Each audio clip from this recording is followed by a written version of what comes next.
કેમ છો મિત્રો? રીપી ઈ લર્નિંગ હબમાં આપણું ફરીથી હાર્દિક સ્વાગત છે. ચાલો ફરી પાછા આપણે નવા ટોપિક સાથે આગળ વધીએ. ઔદ્યોગિક વોલ્ટેઇક કોષ. તો ચાલો સૌથી પહેલાં આપણે જોઈએ કે વોલ્ટેઇક કોષ કેટલા પ્રકારના હોય છે અને એમાં શું તફાવત છે જોઈએ. ઔદ્યોગિક વોલ્ટેઇક કોષ બે પ્રકારના છે, પ્રાઇમરી અને સેકન્ડરી, પ્રાથમિક અને દ્વિતીયક. તો બેનો ડિફરન્સ, પ્રાઇમરી એ શું છે, સેકન્ડરી શું છે? આપણે જે ઘડિયાળની અંદર, આપણા ઘરમાં જે ઘડિયાળ છે એની અંદર જે સેલ, જે રિમોટની અંદરના જે સેલ છે મિત્રો, એ પ્રાથમિક પ્રકારના છે. કેમ? એ સેલ એવા છે કે જ્યારે આપણે એનો જે યુઝ કરીએ છીએ તો અમુક સમય સુધી યુઝ કર્યા પછી એ કેવા બને છે? મૃત બને છે, બિનઉપયોગી બને છે. એને રિચાર્જ કરી શકાતા નથી, એટલે કે એને ચાર્જિંગ કરી શકાતા નથી, એનો ફરીથી ઉપયોગ કરી શકાતો નથી. તો એને આપણે શું કહીશું? પ્રાથમિક સેલ. દ્વિતીયકની વાત કરીએ તો આપણી જે ગાડી છે, ટુ વ્હીલ કે ફોર વ્હીલમાં જે બેટરી આવે છે મિત્રો, એ કેવું છે? અથવા જે આપણે મોબાઈલની બેટરીની જ્યારે આપણે વાત કરીએ છીએ, એ કેવી છે? તો આ બેટરી એવી છે કે જે લાંબા સમયના વપરાશ બાદ જ્યારે એ બિનઉપયોગી બને તો એને વિરુદ્ધ દિશામાં વિદ્યુત પ્રવાહ આપી ઊંધી દિશાની અંદર રિએક્શન થઈ એને ચાર્જ કરી શકાય છે. તો આ શું કહેવાય? ચાર્જેબલ. તો એને આપણે 2 ડિગ્રી કહીશું. તો જોઈએ, પ્રાથમિક કોષને રિચાર્જ કરી મૂળ અવસ્થામાં લાવી શકાય નહીં. પરિણામે જ્યારે બધા જ પ્રક્રિયક વપરાઈ ગયા હોય તો એને આપણે મૃત જાહેર કરશું, એટલે આપણે એ સેલને ફેંકી દેવાનો રહેશે. ઓકે, એ ચાર્જ થવાનો નથી. સેલ પૂરો થઈ ગયો, ફેંકી દો, નવો લગાવો. જ્યારે દ્વિતીયકની અંદર આપણે વાત કરીએ તો એ કેવો છે? તો સંગ્રાહક કોષ પણ એને કહી શકો, રિચાર્જેબલ બેટરી તરીકે પણ ઓળખવામાં આવે છે. આ પ્રકારના કોષમાં પ્રક્રિયા ઉલટાવી શકાતી હોવાથી રિએક્શન ઉલટાવી શકાય છે, એટલે એને રિચાર્જ કરી શકાય છે, એટલે કે એને પુનઃ જીવિત કરી શકાય છે. તો આ શું છે? 2 ડિગ્રી. તો મિત્રો ડિટેલની અંદર આપણે જોઈએ પ્રાથમિક કોષ અને દ્વિતીયક કોષમાં સૌથી પહેલા જોઈશું પ્રાથમિક કોષ. સૂકો કોષ. સૂકો કોષ જે છે એને લેક્લાન્સે કોષ પણ કહે છે. લેક્લાન્સ નામના વૈજ્ઞાનિકે શોધેલો હોવાથી એને લેક્લાન્સે કોષ પણ કહેવામાં આવે છે. મિત્રો આ છે સૂકો કોષ. એટલે શું? આપણે જે બેટરી રિમોટમાં અથવા ઘડિયાળની અંદર જે હોય છે તે જ. ઓકે, ડ્યુરાસેલ. ઓકે, એ છે કોણ? સૂકો કોષ. તો મિત્રો જો સૂકો કોષ એ ખૂબ જ જાણીતી બેટરી છે, મેં તમને હમણાં વાત કરી છે તે, એને લેક્લાન્સે કોષ પણ કહેવામાં આવે છે, જે લેક્લાન્સ દ્વારા શોધવામાં આવ્યો હતો. એમાં ખાસ તમારે ધ્યાન રાખવાનું છે કે આમાં એનોડ શું છે અને કેથોડ શું છે મિત્ર. તો ચાલો, આ જે તમને ઝીંકનું આ નળાકાર પાત્ર દેખાય છે મિત્રો, એ નળાકાર પાત્ર ઝીંક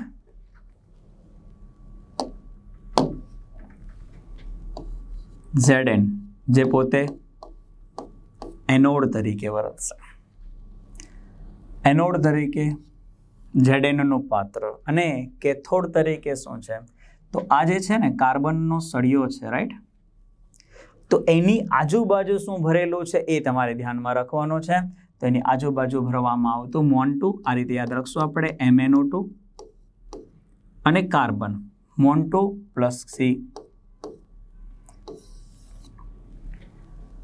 MON2 + C, MnO2 અને કાર્બનના પાવડરથી આવૃત ગ્રેફાઇટનો સળિયો હોય છે.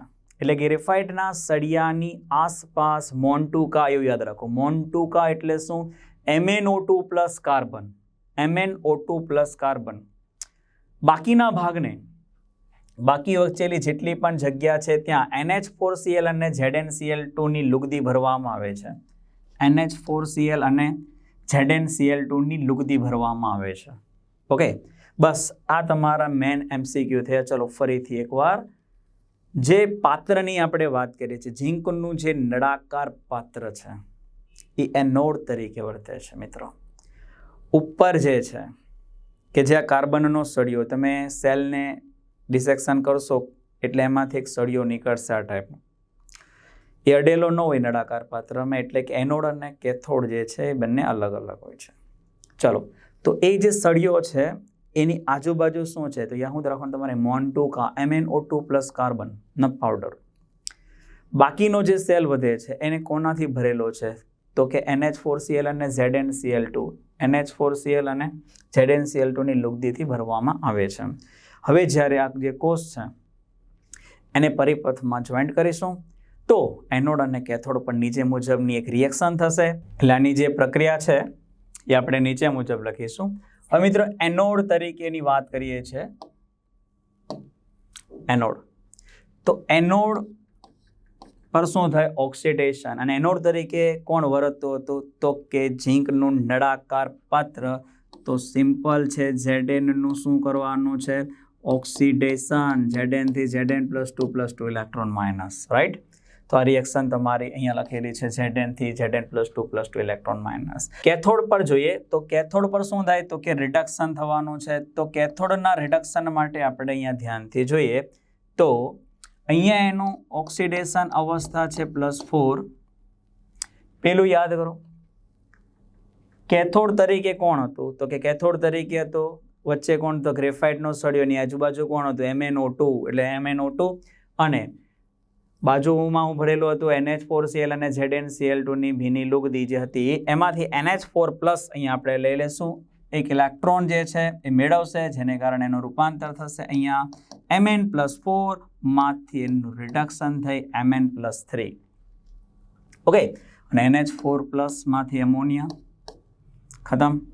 ચાલો મિત્રો, તો અહીંયા હું ધ્યાનમાં રાખવાનું છે એક ખાસ નોંધ જે આપણે તમને બતાવવામાં આવે છે. જોજો, નોંધ જો.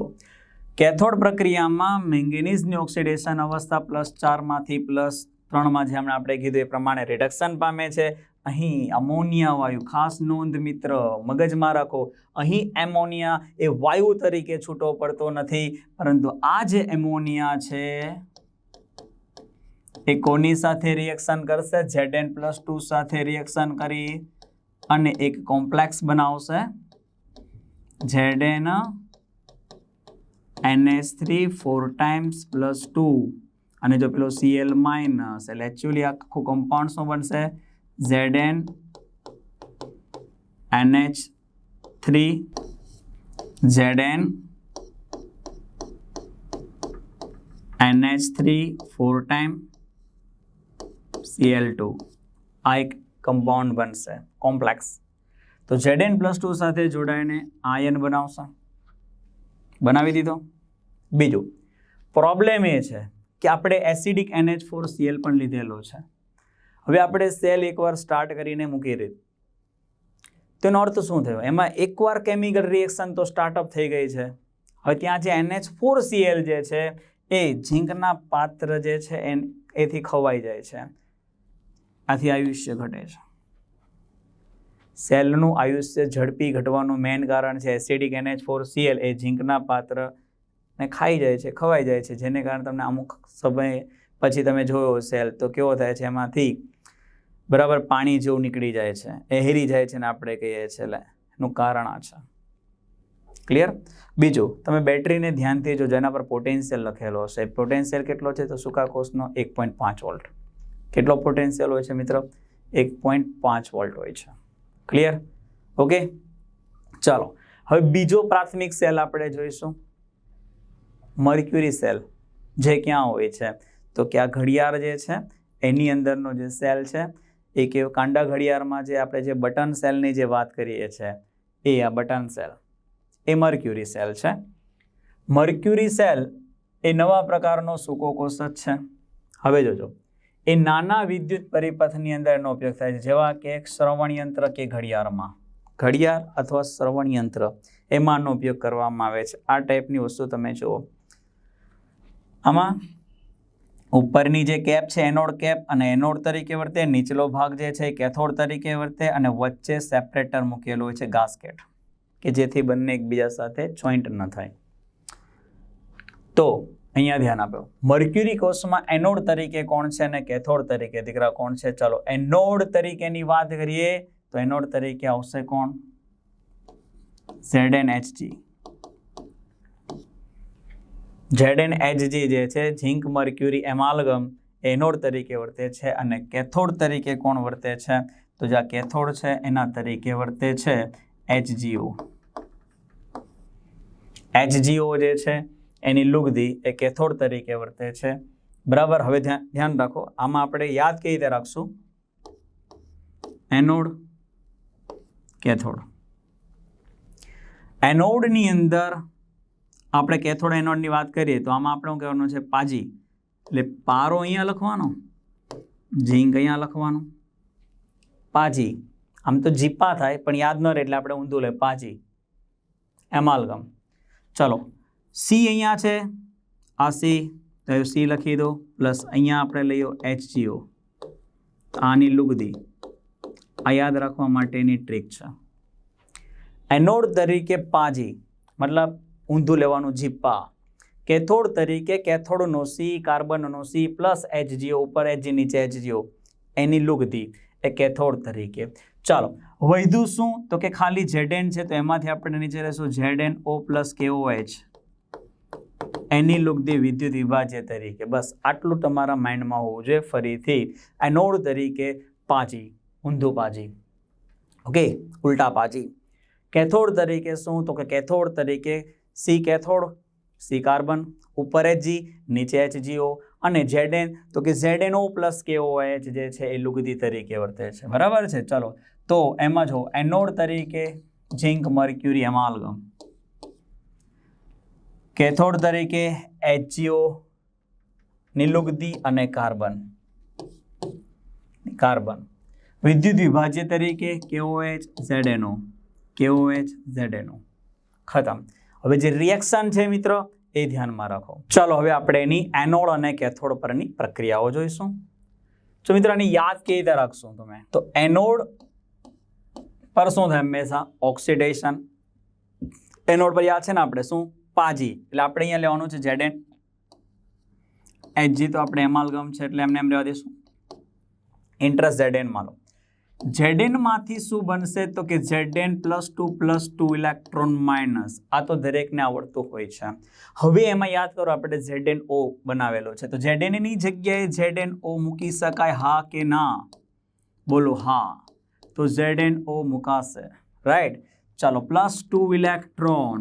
રેડોક્સ બેલેન્સ કરવા માટે આપણે શું કરીએ છીએ? આ બાજુ 2 ઇલેક્ટ્રોન માઇનસ હોય તો આ બાજુ પણ 2 માઇનસ હોવા જોઈએ.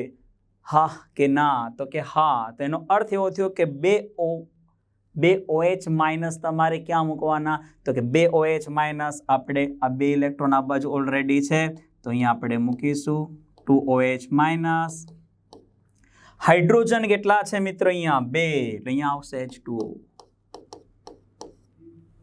ઓકે, તો આ આપણું ઇક્વેશન ઉપર હવે તમે જોઈ શકો છો. Zn + 2 OH minus, it gives ZnO plus H2O plus 2 electron. ચલો, આવું આપણે હવે કેથોડની અંદર જોઈશું. કેથોડની અંદર કોણ હતું? તો કે Hg. એટલે Hg +2 electron, it gives Hg, right.